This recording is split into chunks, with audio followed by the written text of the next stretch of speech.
ಎಲ್ಲರಿಗೂ ನಮಸ್ಕಾರ. ವೈಶಾಖ ಮಾಸದ ಆಚರಣೆಗಳು. ಕೆಲವು ಆಚರಣೆಗಳು ನಾವು ಚೈತ್ರ ಮಾಸದಿಂದ ವೈಶಾಖ ಪೂರ್ಣ ಆಚರಣೆ ಮಾಡ್ತೀವಿ. ವೈಶಾಖ ಮಾಸದಲ್ಲೇ ಕೆಲವು ಆಚರಣೆಗಳನ್ನ ಮಾಡ್ತೀವಿ. ಹೀಗೆ ಬಹಳ ವಿಶಿಷ್ಟವಾದ ಆಚರಣೆಗಳು ವೈಶಾಖ ಮಾಸದಲ್ಲಿ ಇದೆ. ವೈಶಾಖ ಮಾಸ ವಸಂತ ಋತುವಿನ 2ನೆಯ ಭಾಗ. ವೈಶಾಖದಲ್ಲಿ ಪ್ರಾತಃ ಸ್ನಾನ, ತಿಲಗಳಿಂದ ಪಿತೃತರ್ಪಣ ಬಹಳ ಪುಣ್ಯಪ್ರದವಾದ್ದು ಅಂತ ಹೇಳಿದ್ದಾರೆ. ಈ ಮಾಸದಲ್ಲಿ ಕೃಷ್ಣ ಗೌರ ತುಳಸಿ ಅಂದ್ರೆ ಕಪ್ಪು ತುಳಸಿಯಿಂದ ದೇವತಾರ್ಚನೆಗಳು ವಿಶೇಷ ಫಲದಾಯಕ ಅಂತ ಹೇಳ್ತಾರೆ. ಪ್ರಾತಃ ಕಾಲದಲ್ಲಿ ಅರಳಿ ಮರದ ಬುಡಕ್ಕೆ ನೀರು ಹಾಕಿ ಪ್ರದಕ್ಷಿಣೆ ಮಾಡೋದು ಸುಮಂಗಲಿಯರಿಗೆ ಸೌಭಾಗ್ಯದಾಯಕ, ವಂಶೋದ್ಧಾರವಾಗುತ್ತೆ ಅಂತ ಹೇಳ್ತಾರೆ. ಹಾಗೆ ಬಹಳ ಬಿಸಿಲಿನ ವಾತಾವರಣ ಇರೋದ್ರಿಂದ ಬೀಸಣಿಗೆ ದಾನ, ಛತ್ರ, ಪಾದರಕ್ಷೆಗಳು ಇವುಗಳನ್ನ ದಾನ ಮಾಡಿದ್ರೆ ಬಹಳ ಪುಣ್ಯಪ್ರದವಾದ್ದು ಅಂತ ಹೇಳ್ತಾರೆ. ಚೈತ್ರ ಮಾಸದ ತದಿಗೆಯಿಂದ ಪ್ರಾರಂಭ ಮಾಡುವಂಥ ಗೌರಿ ಪೂಜೆ ವೈಶಾಖ ಮಾಸದ ಅಕ್ಷಯ ತೃತೀಯವರೆಗೂ ನಾವು ಮಾಡ್ತೀವಿ. ಅಂದ್ರೆ ಪ್ರತಿ ತದಿಗೆಯಿಂದ ಗೌರಿ ಪೂಜೆಯನ್ನ ಮಾಡ್ತೀವಿ. ಅಕ್ಷಯ ತದಿಗೆ, ವೈಶಾಖ ಶುದ್ಧ ತದಿಗೆಗೆ ಅಕ್ಷಯ ತದಿಗೆ ಅಂತ ಹೇಳೋದು. ಅಕ್ಷಯ ತದಿಗೆ ಅಂತ ಅಕ್ಷಯ ತೃತೀಯ ಅಂತ ಕರಿತೀವಿ. ಈ ದಿನದಲ್ಲಿ ಗಂಗಾ ಸ್ನಾನ, ಯವ ಹೋಮ, ಯವ ದಾನ, ಯವಾಶನ ಇವುಗಳನ್ನ ಆಚರಿಸಿದ್ರೆ ಸಕಲ ಪಾಪ ಪರಿಹಾರವಾಗುತ್ತೆ ಅಂತ ಹೇಳ್ತಾರೆ. ಯವ ಅಂತ ಅಂದ್ರೆ ಜವೆ ಗೋಧಿ. ಹಾಗೆ ಶ್ರೀಕೃಷ್ಣನನ್ನ ಗಂಧಲೇಪನ ಮಾಡಿ ಆರಾಧಿಸಿದ್ರೆ ವೈಕುಂಠ ಲೋಕ ಪ್ರಾಪ್ತಿಯಾಗತ್ತೆ ಅಂತ ಹೇಳ್ತಾರೆ. ಸಾಮಾನ್ಯವಾಗಿ ಮಹಾವಿಷ್ಣುವಿನ ದೇವಸ್ಥಾನಗಳು ಯಾವ್ಯಾವ ಇರುತ್ತವೋ ಆ ದೇವಸ್ಥಾನಗಳಲ್ಲಿ ಗಂಧಲೇಪನ, ಗಂಧದಿಂದ ಅಭಿಷೇಕ ಬಹಳ ಶ್ರೇಷ್ಠ ಅವತ್ತು ಅಂತ ಬಹಳ ಪ್ರಾಮುಖ್ಯತೆಯನ್ನು ಕೊಟ್ಟಿದ್ದಾರೆ. ಆ ದಿನ ಮಾಡೇ ಮಾಡ್ತಾರೆ. ಹಾಗೆ ಅಕ್ಷಯ ತೃತೀಯ ಯಾಕೆ ಇಷ್ಟೊಂದು ಇದಕ್ಕೆ ಪ್ರಾಮುಖ್ಯತೆ ಅಂತ ಅಂದ್ರೆ, ಅಕ್ಷಯ ತದಿಗೆ ಎಂದೇ ಪಾಂಡವರಿಗೆ ಪರಮಾತ್ಮ ಅಕ್ಷಯ ಪಾತ್ರೆಯನ್ನ ಕರುಣಿಸಿದ್ದು. ನಮ್ಮ ಶಂಕರ ಭಗವತ್ಪಾದರು ಕನಕಧಾರಾ ಸ್ತೋತ್ರವನ್ನ ರಚನೆ ಮಾಡಿದ್ದು ಆ ದಿನವೇ. ಹಾಗೆ ಪರಶುರಾಮರ ಅವತಾರವಾಗಿದ್ದು, ಗಂಗಾವತರಣವಾಗಿದ್ದು, ಹಾಗೆ ತ್ರೇತಾಯುಗದ ಆದಿ ಮೊದಲನೆಯ ದಿನ ಅಂದೇ ಅಂತ ಹೇಳ್ತಾರೆ. ಹಾಗೆ ಕುಬೇರನಿಗೆ ಧನಪತಿ ಅನ್ನೋ ಪಟ್ಟ ದೊರಕಿದ್ದು ಈ ಅಕ್ಷಯ ತೃತೀಯದಿಂದ ಹೇಳ್ತಾರೆ. ಹೀಗೆ ವೈಶಾಖ ಶುದ್ಧ ತದಿಗೆ, ಅಕ್ಷಯ ತದಿಗೆಗೆ ಇಷ್ಟೊಂದು ಪ್ರಾಮುಖ್ಯತೆ. ಈ ಬಾರಿಯ ಅಕ್ಷಯ ತದಿಗೆ ಇನ್ನೂ ಬಹಳ ವಿಶೇಷ. ಯಾಕೆ ಅಂತ ಅಂದ್ರೆ, ರೋಹಿಣಿ ನಕ್ಷತ್ರ ಯುಕ್ತವಾದ ಬುಧವಾರದ ದಿನ ಅಕ್ಷಯ ತೃತೀಯ ಬಂದರೆ ಬಹಳ ಪುಣ್ಯಪ್ರದವಾದ್ದು ಅಂತ ಹೇಳ್ತಾರೆ. ಹಾಗೆ ಈ ವರ್ಷ ಅಕ್ಷಯ ತದಿಗೆ ಬುಧವಾರವೇ ಬಂದಿದೆ, ಬಹಳ ಪುಣ್ಯಪ್ರದವಾದ್ದು. ಈ ತೃತೀಯೆಯಲ್ಲಿ ದೇವತೆಗಳು ಪಿತೃಗಳ ಉದ್ದೇಶದಿಂದ ಉದಕುಂಭ ದಾನವನ್ನ ಹೇಳ್ತಾರೆ. ಉದಕ ಪೂರಿತ ಕುಂಭದಲ್ಲಿ ಗಂಧ, ತಿಲ, ಫಲಾದಿಗಳನ್ನ ಹಾಕಿ ಪಿತೃಣಾಂ ಅಕ್ಷಯ ತೃಪ್ತ್ಯರ್ಥಂ ಉದಕುಂಭ ದಾನಂ ಕರಿಷ್ಯೆ ಅಂತ ಹೇಳಿ ಕುಂಭವನ್ನ ದಾನ ಮಾಡಬೇಕು. ಈ ದಿನ ಏನು ದಾನ ಮಾಡ್ತೀವೋ ಅದು ದಾನಿಯ ಮನೆಯಲ್ಲಿ ಅಕ್ಷಯವಾಗತ್ತೆ ಅಂತ. ಅದಕ್ಕೆ ಬಹಳ ಉಪಯುಕ್ತವಾದದ್ದನ್ನ ದಾನ ಮಾಡಬೇಕು, ಬಹಳ ಪುಣ್ಯಪ್ರದವಾದ ಕೆಲಸಗಳನ್ನೇ ಮಾಡಬೇಕು ಅಂತ.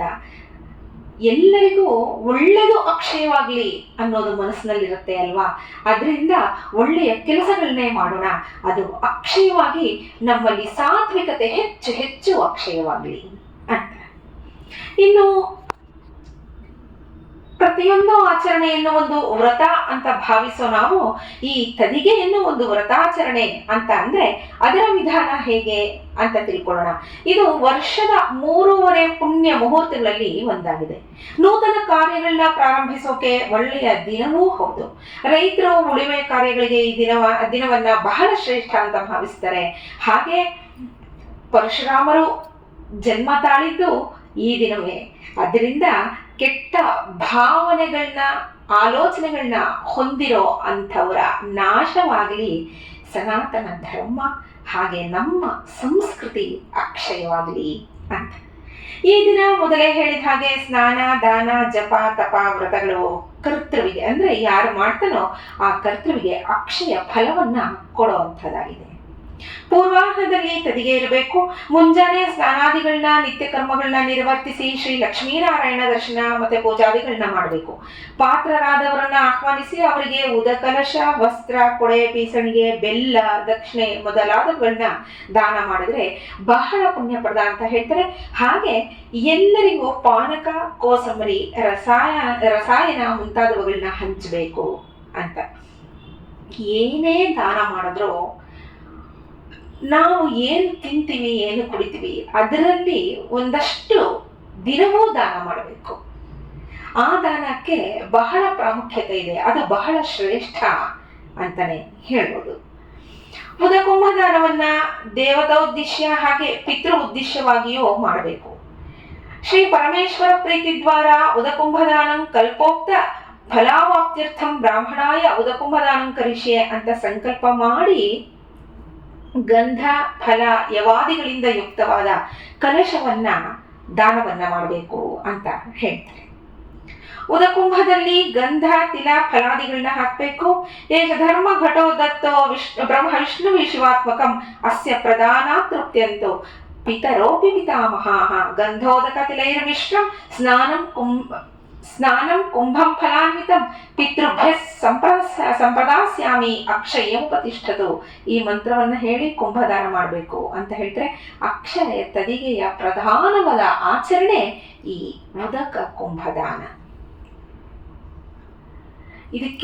ಅದಕ್ಕೆ ಗಂಗಾವತರಣ ಆಗಿದ್ದಿನ ಅಂತ ಹೇಳೋದು.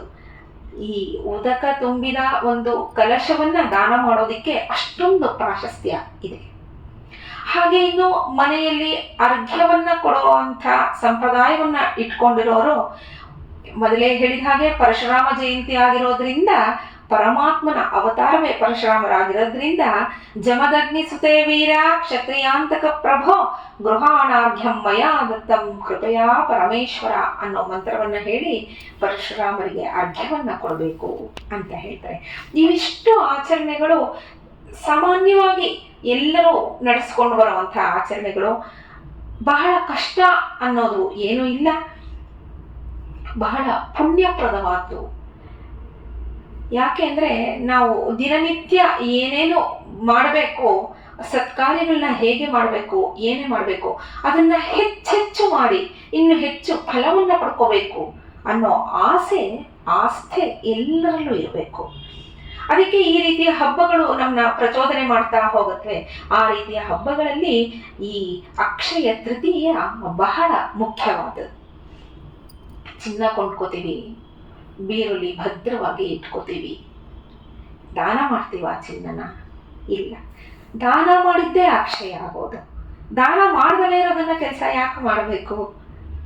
ದಾನ ಮಾಡೋಣ, ನಾವು ತಿನ್ನೋದನ್ನ ದಾನ ಮಾಡೋಣ, ನಾವು ಕುಡಿಯೋದನ್ನ ದಾನ ಮಾಡೋಣ, ಇಷ್ಟಿಷ್ಟು ಅಂತ ಕೊಡೋದು.